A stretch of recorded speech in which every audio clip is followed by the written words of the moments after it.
আসসালামাইকুম। ইসলাম।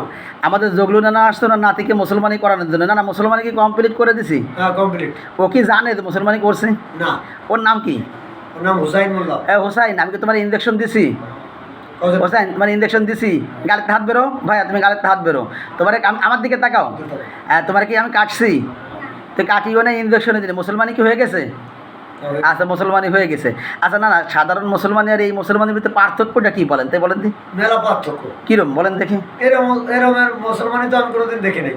কারণ কারণ আগে পরে তো রক্ত বেরোয় নাই, সেলাই দি নাই, কাটি নাই, ইংরেশন দি নাই, এরকম তো আগে পরে কোনোদিন দেখি নাই। বাচ্চা একটু কান্দি নেই না, আমি কি আপনারা শিখিয়ে দিয়েছি না সত্যি কথা করছেন? সত্যি কথাই করছি। আচ্ছা, আমি দেখছি তো। আপনি ধারেই ছিলেন। হ্যাঁ। না, অনেকে মনে করে আল্লাহ কীভাবে সম্ভব, এই জন্য যেটা তো দিদির চোখেই দেখলেন আলহামদুলিল্লাহ। হ্যাঁ। দেখে এই পদ্ধতির মুসলমানে আপনারা করাতে আজিজ যোগাযোগ করুন মাহবুব ডেন্টাল কেয়ার, চরকুলিয়া বাজার, মোল্লাহাট, বাগেরহাট।